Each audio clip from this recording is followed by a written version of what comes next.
दोस्तों आज के इस वीडियो में हम लोग निर्देशांक ज्यामिति चैप्टर का बेसिक चीज़ समझेंगे। यानी कि अगर आप निर्देशांक ज्यामिति में जो कुछ भी दिया गया है, अगर आप उसे अच्छे से समझना चाहते हैं तो आपको सबसे पहले उसका बेसिक चीज़ पता होना चाहिए, ठीक है। और मैं आपको बता दूं, अगर आप कक्षा 8, 9 या फिर 10 में पढ़ते हैं तो आपको निर्देशांक ज्यामिति के बारे में पढ़ना ही होगा। आप लोगों में चैप्टर जरूर दिया होगा। तो अगर आप उस चैप्टर को अच्छे से समझना चाहते हैं तो आपको ये बेसिक चीज़ पहले से पता होना चाहिए। और ये चैप्टर ऐसा है ना कि आपको ग्राफ में पढ़ना पड़ता है ये सब, ठीक है। काफ़ी आसान है, बस इसका बेसिक आपको पता रहेगा ना तो बहुत आसान ये चैप्टर है आप लोगों के लिए। यानी कि ये वीडियो आप तीनों क्लास के लिए महत्वपूर्ण है, ठीक है। तो आप लोग इसे ज़रूर समझिएगा। तो चलिए सबसे पहले हम ये जान लेते हैं कि संख्या रेखा क्या होता है। तो देखिए, संख्या रेखा को हम लोग इंग्लिश में कहते हैं नंबर लाइन। अब संख्या रेखा क्या होता है, तो देखिए संख्या रेखा का मतलब ये हुआ कि ऐसी रेखा जो संख्याओं से मिलकर बनी हो उसी को संख्या रेखा कहते हैं। जैसे ये आपको रेखा जो दिख रहा है ये संख्याओं से ही मिलकर बना हुआ है, यानी कि हर एक जगह पे संख्या है, इसीलिए ये पूरा रेखा बन गया है, ठीक है। यानी कि दूसरी भाषा में हम ये भी कह सकते हैं कि इस संख्या रेखा पर इस दुनिया में जितनी भी संख्याएं पाई जाती हैं वो सभी संख्याएं इस रेखा पर कहीं ना कहीं स्थित है। एग्जाम्पल के लिए इस बिंदु पर संख्या 3 स्थित है, इस बिंदु पर संख्या 1 स्थित है, इस बिंदु पर 0 स्थित है और इस बिंदु पर -3 स्थित है, ठीक है। अब मैं ये कैसे कह रहा हूँ कि इस संख्या रेखा पर हर एक संख्या मौजूद है, वो मैं आपको यहाँ पे प्रैक्टिकली करके दिखा देता हूँ। जैसे मान लीजिए 1 और 3 के बीच में कौन सी संख्या है, 2 स्थित है, ठीक है। तो कैसे पता चला है, देखिए 1 और 3 अगर हम जोड़ के बटा 2 कर दें तो क्या आएगा, 1 और 3 को जोड़कर बटा 2 करेंगे तो 4/2 आ जाएगा, यानी कि 2 आ जाएगा, ठीक है। यानी कि 1 और 3 के बीच में 2 स्थित है, आप देख सकते हैं, ठीक है। उसी तरह से अगर हमें ये पता करना हो कि -2 और 0 के बीच में कौन सी संख्या स्थित है, तो -1 स्थित है, ये हम कैसे पता करेंगे। -2 और 0 इन्हीं के बीच में पता करना है ना, तो इनको जोड़ के बटा 2 कर देना है, तो क्या आएगा, हल करेंगे तो -2/2 यानी कि -1 आ जाएगा। यानी कि अगर आपको ये पता करना है कि दो संख्या के बीच में कौन सी संख्या आएगी, ये पता करने के लिए दोनों को जोड़ करके बटा 2 कर देते हैं। उसी तरह से 1 और 2 के बीच में, एकदम बीच में कौन सी संख्या आएगी, 1 और 2 को जोड़ देना है और बटा 2 कर देना है, यानी कि 3/2। और 3/2 क्या होता है, 1.5 होता है, यानी कि इस बिंदु पर 1.5 स्थित है। इसी तरह से इसके और इसके बीच में यहाँ पे कौन सी संख्या स्थित होती, बिल्कुल उसी तरह से इस बिंदु और इस बिंदु के बीच में कौन सी संख्या स्थित होगी, ये पता करने के लिए इन दोनों को जोड़ के बटा 2 कर देंगे। इसी तरह से जब 2 के बीच में करते जाएंगे तो हमें बहुत सारा संख्या मिलता जाएगा। तो अब आप समझ चुके होंगे कि क्यों मैं ऐसा बोल रहा हूँ कि इस पर हर एक संख्या मौजूद है, ठीक है। तो इसे हम लोग संख्या रेखा कहते हैं। अब यहाँ पे 0 है ना, इस 0 वाले बिंदु को हम लोग कहते हैं मूल बिंदु और इंग्लिश में बोलते हैं ओरिजिन। अब ये हो गया संख्या रेखा। अब यहाँ पे देखिए तीर का बहुत बड़ा मतलब है, ये तीर का मतलब ये है ना कि ये हमेशा आगे बढ़ता जाएगा, जितना चाहे उतना आगे बढ़ा सकते हैं और यहाँ से जितना पीछे चाहे उतना पीछे बढ़ा सकते हैं, ठीक है। अब देखिए इसी संख्या रेखा को हम लोग ऐसे ऊपर भी कर सकते हैं, तो जब इसको सीधा बना देंगे तो कुछ ऐसा बन जाएगा, आप लोग देख सकते हैं। तो ये भी संख्या रेखा ही है, इस बिंदु पर 2 स्थित है, इस पर 1 स्थित है, ठीक है। अब हम लोग क्या करेंगे, इन्हीं दोनों संख्या रेखा को एक के ऊपर ऐसे कर देंगे। देखिए इसको हम लोग इस तरह से रख देंगे, मतलब क्या कि हम लोग इसको ऐसा रखेंगे ताकि इसका मूल बिंदु और इसका मूल बिंदु दोनों एक के ऊपर एक हो जाए और दोनों रेखा जो है ना 90 अंश का कोण बनाना चाहिए।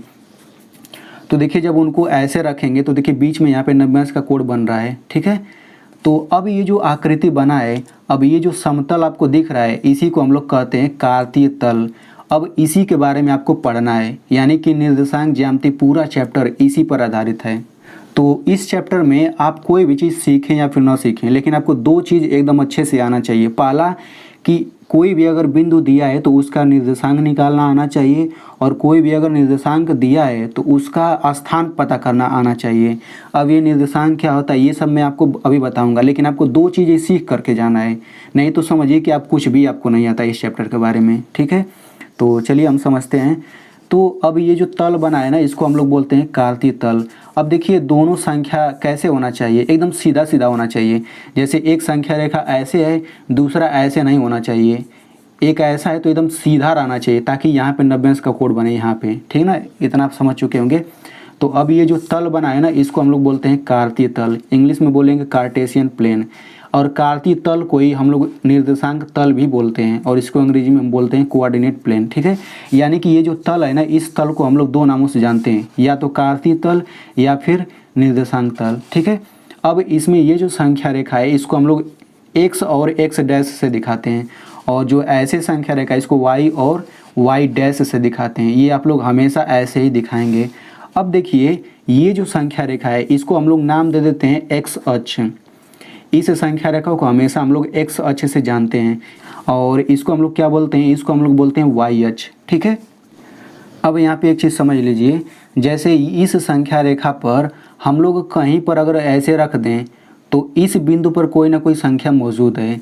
बिल्कुल उसी तरह से यहाँ पे जो ये तल पूरा दिख रहा है, इस पर हम लोग कहीं पर भी ऐसे पॉइंट रखेंगे ना, तो इस पॉइंट को प्रकट करने के लिए हम लोग दो संख्या का यूज करते हैं।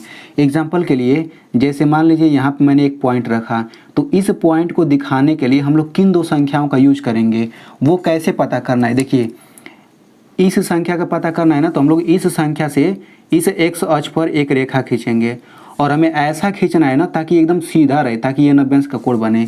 बिल्कुल इसी बिंदु से हम लोग y अक्ष पे भी एक रेखा खींचेंगे, और ऐसा खींचना है ना ताकि ये 90 अंश का कोण बने, ये नहीं कि हम ऐसे तिरछा खींच दें, ठीक है। अब हम लोग क्या करेंगे, देखिए अब यहाँ पे कौन सा बिंदु स्थित है, ये जो रेखा है x अक्ष को इस 5 पर आके मिल रहा है, तो ये 5 लिखेंगे, फिर कामा y अक्ष पे कहाँ पे मिल रहा है, 3 पर, यानी कि 5,3। इस बिंदु को दिखाने के लिए हम लोग 5,3 इस तरह से दो संख्या का यूज करेंगे, और ये छोटा कोष्ठक लगाना जरूरी है और बीच में कामा भी लगाना जरूरी है।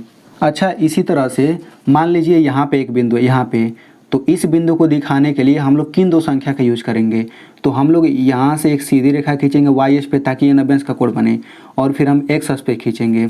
उसके बाद से हम लोग क्या करेंगे, देखिए x अक्ष पर यहाँ पे कौन सी बिंदु है, -4 है, तो -4 लिखेंगे, फिर कामा। इस पर कहाँ पे है, -2, तो -2 लिखेंगे, फिर ये कामा हो जाएगा। -4 कामा -2 इस बिंदु के लिए इस तरह से दिखाएंगे। अब यहाँ पे एक चीज़ समझिए, अब ये जो हम दिखाने का तरीका है ना, इसको हम लोग बोलते हैं कि ये जो 5,3 है इस बिंदु का निर्देशांक है, ठीक ना। क्या बोलेंगे, ये 5,3 इस बिंदु का निर्देशांक है। उसी तरह से -4 -2 इस बिंदु का निर्देशांक है। यानी कि इस पर हम लोग कहीं पर भी अगर ऐसे रख देते हैं ना, तो इस बिंदु का कुछ ना कुछ निर्देशांक होगा। इसी तरह से अंकों में यहाँ पे अगर मैं रख दूँ तो इसका भी कुछ ना कुछ निर्देशांक होगा। तो अगर मान लीजिए कोई भी आपको ऐसे बिंदु दिया है, तो हम लोग उसका निर्देशांक बहुत ही आसानी से ज्ञात कर सकते हैं। कैसे ज्ञात करेंगे, जैसे इसका ज्ञात करना था तो हमने क्या किया, यहाँ से एकदम लंब खींच दिया x अक्ष पर, और यहाँ से y अक्ष पर लंब खींच दिया। उसके बाद मैंने क्या किया, सबसे पहले देखा कि x अक्ष पर कहाँ पे ये काट रहा है, तो आप देख सकते हैं x अक्ष पर 5 पे ये मिल रहा है। तो सबसे पहले हम लोग x अक्ष वाला संख्या लिखते हैं, इतना आप लोग याद रखिएगा। देखिए सबसे पहले मैंने 5 लिखा है, फिर कामा लगा कि फिर y वाला लिखा है। इसमें भी आप देख सकते हैं सबसे पहले मैंने x अक्ष वाला संख्या लिखा है। यानी आप हमेशा याद रखिए, सबसे पहले x अक्ष वाला संख्या लिखते हैं, फिर y वाला लिखते हैं। ये आप कैसे याद रख सकते हैं, जब हम लोग ABCD पढ़ते हैं तो सबसे पहले x आता है, फिर y आता है, तो इस तरह से आप लोग याद रख सकते हैं कि x के बाद y आता है, तो सबसे पहले x अक्ष वाला लेना है। तो देखिए ये सब हमें ग्राफ में पढ़ना रहता है, ठीक ना, ये सब हमें ग्राफ के जरिए पढ़ना रहता है। तो चलिए हम लोग इसको ग्राफ से थोड़ा समझते हैं। तो ग्राफ से जब समझेंगे तो और अच्छे से समझ आएगा। जैसे मान लीजिए यहाँ पे ये पूरा ग्राफ बना, ये x अक्ष है, ये y अक्ष है। अब मान लीजिए आपको यहाँ पे ये पॉइंट है, इसका आपको निर्देशांक बताना है, तो कैसे बताएंगे, देखिए तो यहाँ से इस पर देखिए रेखा खींचने की ज़रूरत नहीं है क्योंकि ये पहले से ही खींचा गया रहता है। तो यहाँ से जब ऐसे करेंगे तो -3 है x अक्ष पर, तो ये नहीं 3 है, सॉरी 3 है, तो ये हो जाएगा 3, फिर कामा। इसको जब ऐसे आगे बढ़ाएंगे तो ये 1 है, यानी 3,1, यानी इस बिंदु का निर्देशांक 3,1 है। बिल्कुल उसी तरह से हम लोग कहाँ पे, इसी तरह से मान लीजिए यहाँ पे एक पॉइंट है यहाँ पे, तो इसका निर्देशांक क्या होगा, तो क्या करेंगे, यहाँ से सबसे पहले x अक्ष पे आएंगे तो -4 है, तो ये हो जाएगा -4, फिर कामा, फिर क्या है, ये आ जाएगा 2, यानी कि इस बिंदु का निर्देशांक -4,2 है। तो आई होप आपको समझ आ गया है कि अगर बिंदु दिया है तो उसका हम लोग निर्देशांक निकाल सकते हैं। अब यहाँ पे हम इसका थोड़ा इंग्लिश जान लेते हैं। तो देखिए निर्देशांक को हम लोग बोलते हैं कोऑर्डिनेट्स, ठीक है। अब ये किसी बिंदु का निर्देशांक है, तो निर्देशांक में दो संख्या होता है, तो तो इसमें पहली संख्या को हम लोग बोलते हैं एक्स निर्देशांक। ध्यान से समझिएगा, अगर किसी बिंदु का निर्देशांक दिया है, ये देख सकते हैं किसी बिंदु का ये निर्देशांक है, तो पहली संख्या को हम लोग बोलते हैं एक्स निर्देशांक और अंग्रेजी में बोलेंगे एक्स कोऑर्डिनेट, या फिर हम पहली संख्या को भुज भी बोलते हैं। आप अंग्रेजी इसका पढ़ सकते हैं। पहली संख्या को हम लोग एक्स निर्देशांक बोलें या फिर पहली संख्या को भुज बोलें, दोनों बात एक ही है। अब जो दूसरी संख्या होती है इसको हम लोग बोलते हैं वाई निर्देशांक या फिर कोटि बोलते हैं, यानी कि ऑर्डिनेट। तो ये आप समझ सकते हैं, यानी कि हर एक बिंदु का एक्स निर्देशांक होता है और वाई निर्देशांक होता है, या फिर हम लोग इस तरह से कह सकते हैं कि हर एक बिंदु का भुज होता है और कोटि मौजूद होता है। जैसे एग्जाम्पल के लिए इस बिंदु का भुज -4 है और कोटि 2 है। इस बिंदु के लिए भुज 3 है, कोटि 1 है। अच्छा, मान लीजिए अगर मैं आपसे कहूँ कि इस बिंदु का निर्देशांक बताइए, यहाँ पे 6 है ना, तो इस बिंदु का निर्देशांक बताइए, तो क्या होगा, इस बिंदु का निर्देशांक हो जाएगा 6, 0, ठीक है। और मान लीजिए इस बिंदु का निर्देशांक बताना हो तो इस बिंदु का निर्देशांक, तो इसका निर्देशांक हो जाएगा -3, 0। यानी कि आप यहाँ से देख सकते हैं कि अगर एक्स अक्ष पर कोई भी बिंदु स्थित होगा तो उसका कोटि हमेशा 0 होगा। इतना आप लोग ये याद रख लीजिए। ये 0 इसलिए होता है क्योंकि देखिए एक्स अक्ष है ना, इसको आप लोग इस तरह से याद रखिएगा कि एक्स अक्ष है तो सबसे पहले एक्स वाला कोई ना कोई संख्या रहेगा, वाई वाला हमेशा 0 रहेगा। उसी तरह से इस वाई अक्ष पे देखिए, मान लीजिए यहाँ पे वाई अक्ष पे कोई बिंदु स्थित है तो इसका निर्देशांक क्या होगा, ये वाई अक्ष वाला 4 हो गया और ये एक्स अक्ष वाला 0 हो गया। यानी कि वाई अक्ष पे कोई भी बिंदु स्थित होगा ना तो हमेशा उसका भुज जो होगा हमेशा 0 होगा। और मान लीजिए यहाँ पे 5 है, इस बिंदु का निर्देशांक क्या होगा, तो इसका हो जाएगा 0, -5। यानी कि वाई अक्ष पे अगर कोई भी बिंदु स्थित है तो उसका भुज हमेशा 0 होगा, कोटि कोई ना कोई संख्या होगा, भुज हमेशा 0 होगा, ठीक है ना। अब मैं आपसे एक सवाल पूछता हूँ कि यहाँ पे 3, 7 एक बिंदु का निर्देशांक है। अब मैं पूछता हूँ कि ये जो बिंदु होगा ये कहाँ पे स्थित होगा, तो ये पता करने के लिए आप लोग कैसे पता करेंगे। देखिए सबसे पहले 3 है ना, तो आपको क्या करना है, यहाँ से 0 से स्टार्ट करना है और 3 कदम चलना है, यहाँ पे 3 आ गया, ठीक है। अब वाई पे 7 आना है, वाई पे 7 इसको आगे बढ़ा देना है और इस 3 को आगे बढ़ा देना है, तो कहाँ पे मिलेंगे, यहाँ पे। यानी कि यही बिंदु जो है ना 3, 7 को दिखाता है, यानी कि इस बिंदु का निर्देशांक ही 3, 7 है, ठीक है।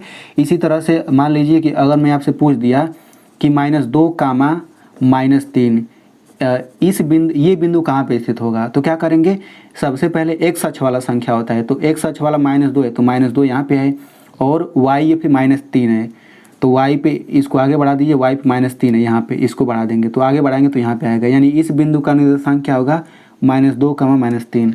अब मैं आपसे सवाल पूछता हूँ, आप लोग इसे बताइएगा, ठीक है ना, कि यहाँ पे एक बिंदु है, यहाँ पे आपको इस बिंदु का निर्देशांक कमेंट में बताना है, तभी तो मुझे पता चलेगा कि आपको समझ आ गया है।